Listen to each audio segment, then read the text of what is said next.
Bulan Juni bagi saya adalah bulan yang besar karena pada bulan itulah saya dilahirkan. Artinya kita berbicara dengan hari ulang tahun. Sebetulnya secara ulang tahun sudah dimulai oleh orang-orang Eropa pada waktu itu.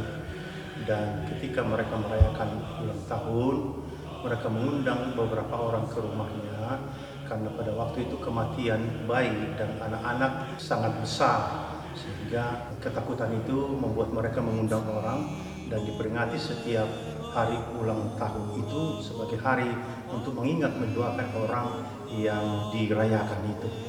Ketika orang berkumpul maka adalah cemilan-cemilan, makanan kecil dan minuman yang dibuat mereka, mungkin jadi kue seperti kue ulang tahun.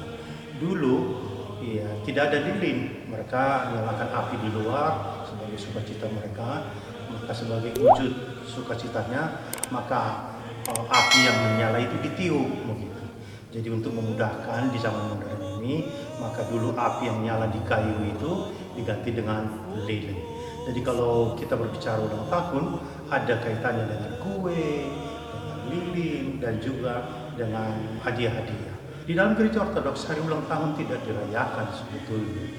Karena yang menjadi terkesan di dalam gereja Ortodoks bukan hari lahirnya, walaupun kita merayakan hari kelahiran, misalnya seperti Natal. Tetapi yang paling besar dirayakan dalam gereja Ortodoks adalah hari kematian.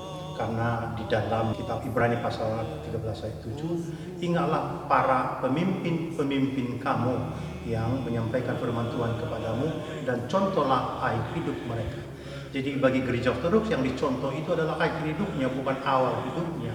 Karena kita tidak tahu apa yang terjadi ketika seseorang lahir, jadi apa dia di masa yang akan datang. Tetapi orang yang sudah meninggal kita tahu apakah dia orang baik atau tidak.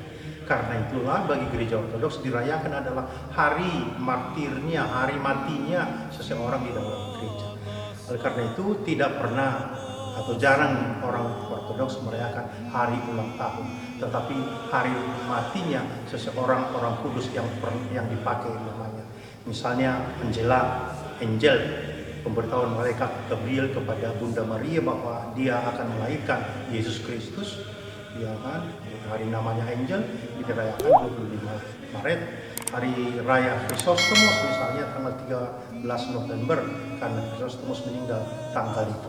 Maka yang mereka rayakan, yang kita rayakan adalah hari nama meninggalnya orang-orang kudus itu, karena mereka sudah dipakemkan menjadi orang kudus ketika mereka sudah menyelesaikan tugas-tugas mereka di dalam perjalanan kehidupan ortodoksi mereka.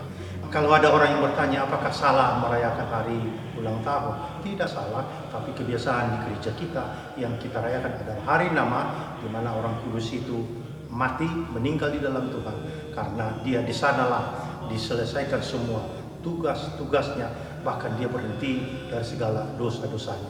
Jadi hari ulang tahun agak jarang dirayakan gereja Ortodoks, tapi hari nama yang dirayakan. Bagi orang yang merayakan hari nama biasanya dikatakan rohnya pola, panjang umur, dan lain sebagainya.